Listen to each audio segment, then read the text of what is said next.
Would you please welcome Andrew Tomlinson, who's here to talk to you about his experience of being a carer in the mental health service system. I think you'll find it really interesting. Please welcome Andrew.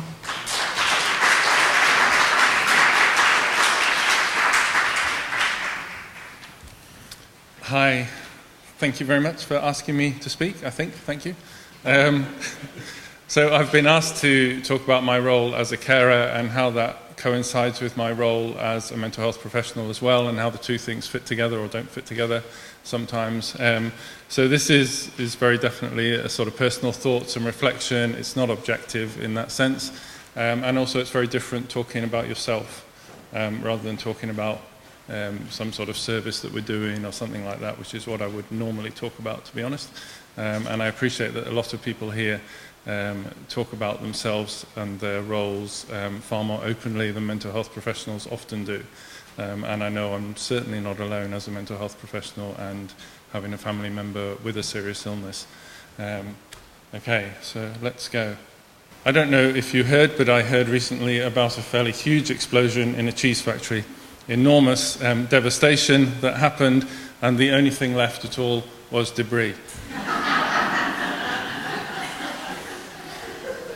Now, sometimes life feels, and it actually is, just dominated by illness, and you have to find times to laugh even if the jokes are terrible. So apologies. But on a more serious note, I think often when you have serious illness in the family, serious mental illness, you honestly feel like things have just exploded and you are only left with debris around you. And somehow you have to try and find your way through that debris, and you pick through it. And eventually you find that there are some things that are still there in terms of strengths and resources, and you find that you have some, you find the person you're caring for actually has some too. And you find that you have a resourcefulness that you didn't actually know you had, and you find that you do things you didn't know you were capable of.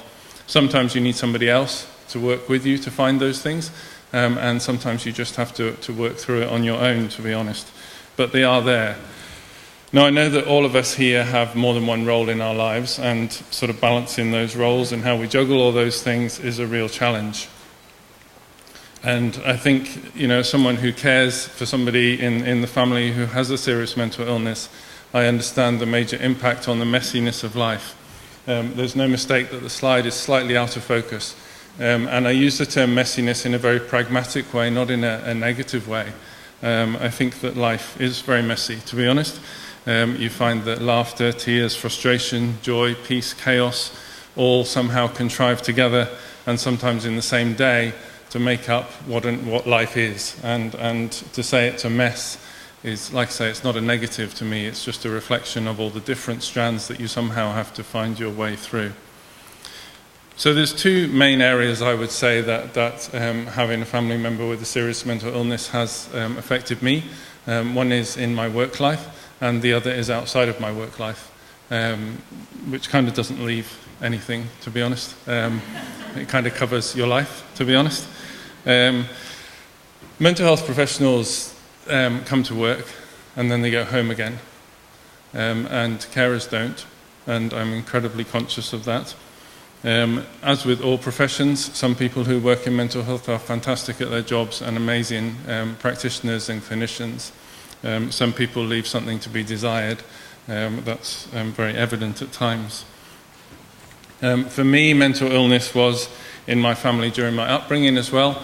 I think somehow subconsciously, I guess it influenced my career choice, for better or worse, to be honest. I started in 1991, so I've been going a few years now. I never thought I would be one of those people who said, oh, I've been doing this for 30 years. But now I have, more or less. And I've worked sort of in the UK and New Zealand and now here in Victoria.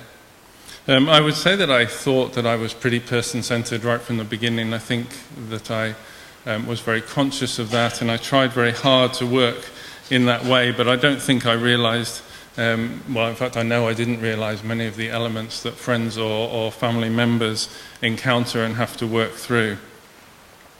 So I remember a good number of years ago working in an assertive outreach team and working with a young guy in his mid-20s at the time, and he lived with his parents. Was pretty unwell, he was very reclusive, he had an alcohol issue as well, and there really was little hope for his future from him or his parents, to be honest. But he made some really good progress while we worked together, and I really enjoyed working with him and getting alongside him. And when I secured a new job, I had to explain to his mum and him that I wouldn't be working with him anymore. His mum was very upset and cried, and whilst I understood that she was disappointed, I don't think I at all understood the actual level of impact of that, and that's not sort of blowing my own trumpet at all, but I get it now. And I think my practice has absolutely been impacted enormously by my personal experience. When you find a health professional who connects with the person you care for, it changes your life in a way that is impossible, I think, to really explain or understand until you're in that situation. You suddenly have a sense that you're no longer on your own in it, which is I think, an often feeling of struggle in that. And the isolation that illness can bring is certainly not something that I'm unfamiliar with or our family are unfamiliar with. It's very much a reality that happens. So finding a clinician who connects with the person you care for is life-changing. And when they leave, it's incredibly annoying. Or when they get pregnant, or when they do all sorts of things. And, you know, that's normal life, and clinicians have lives too. Of course they do.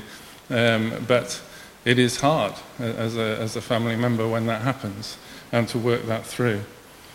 About 5 years ago, I think the illness that I'm talking about here really started to take hold of the person in our family.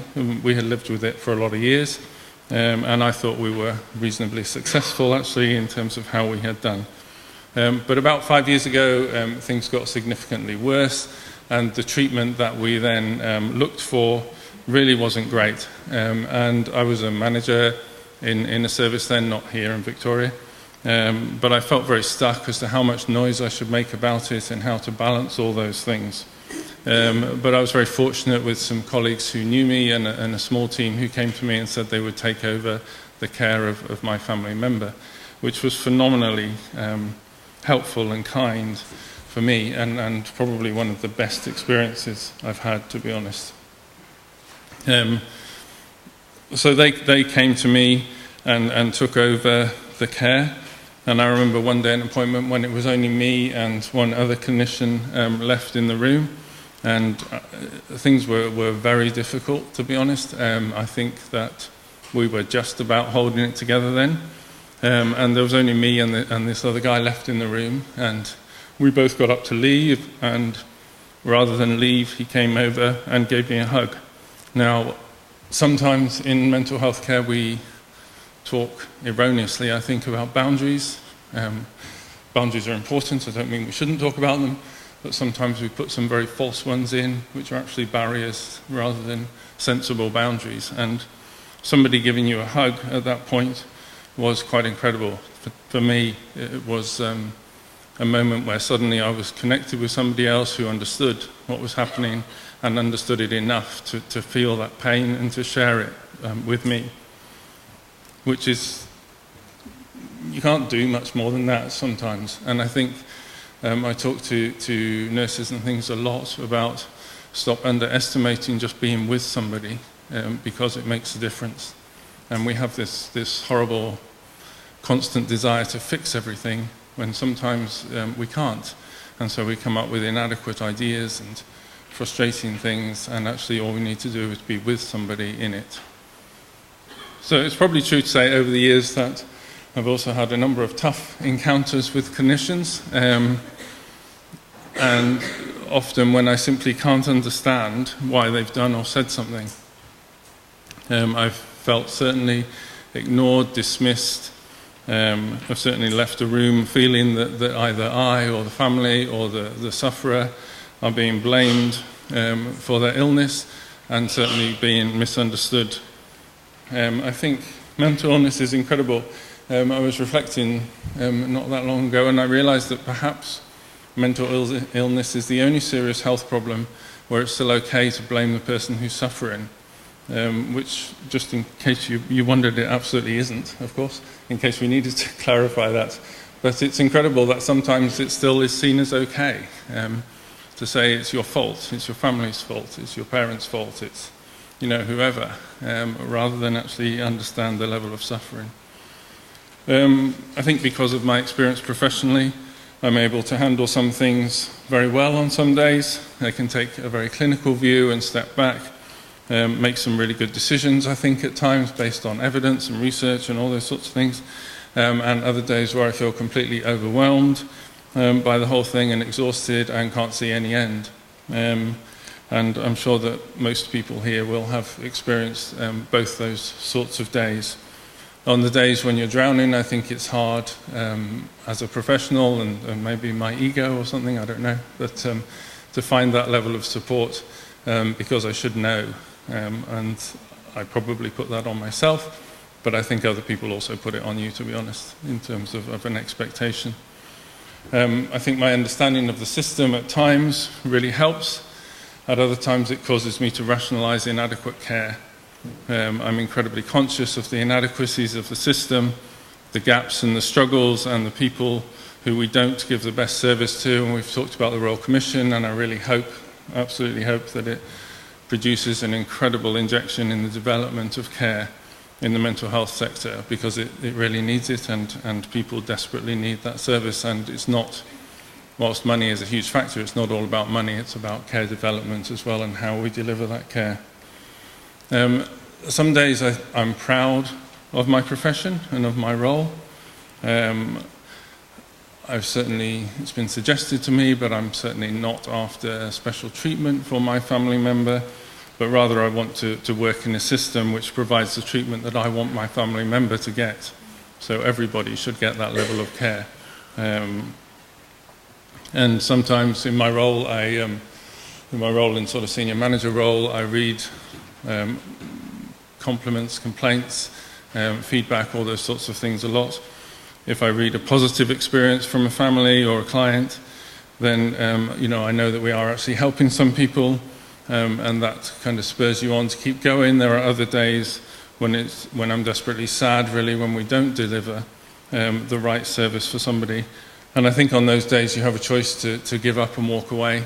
But I'm very fortunate that I work with a number of people who are very passionate about what we do, and whether the care is good or it isn't good, those people are committed to actually making it better.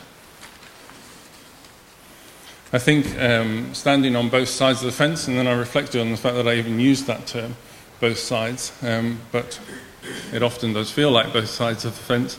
I take things personally, I think, in my work life more. I can't comment on everybody else, obviously, but I feel like often it's personal. I react strongly to any hint of stigmatization or discrimination, to the minimizing of suffering and the struggle and stereotypical descriptions of people which are simply unacceptable. People do say, and it comes up from time to time, that in mental health we work with difficult people. I'm generally very quick to say, and I've kind of got over the embarrassment of interrupting people in meetings or whatever, to say that actually we don't work with difficult people. We work with people who are in incredibly difficult circumstances. And that's a really important distinction to make, I think, and it's really important that, whenever we hear those sorts of things, we voice it and we make it clear that it's actually not okay. I work quite hard, I think, within myself and in our family to very much externalize the illness from the person, because our problem is not the person who is ill. Our problem is the illness. And actually, one of the things I think that I often reflect on is that whilst I know the impact that the illness has, I also know that the person who has the illness lives with it 24/7. I get some breaks at times. They never do get a break from their illness.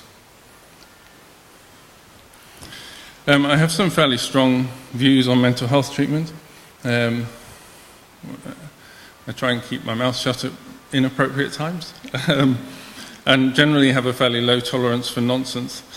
As a mental health nurse, though in a senior manager role, the importance of the most basic humanness to one another is paramount. and we all play different roles in our lives at different times.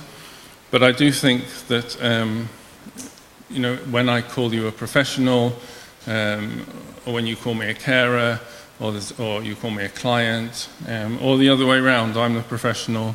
There's somehow something of the humanness disappears when we use titles. We take away something of that connection, that we're actually all human beings, and we're actually all in it together. And that's the bottom line, I think, is that level of humanness and compassion and kindness that is so vital to show. Because at the end of the day, we're just people helping other people, trying to stand together and survive some really bad days, and celebrating together on good days. And we live collectively, I guess, in the hope that we can celebrate successes. That's it. Thank you very much.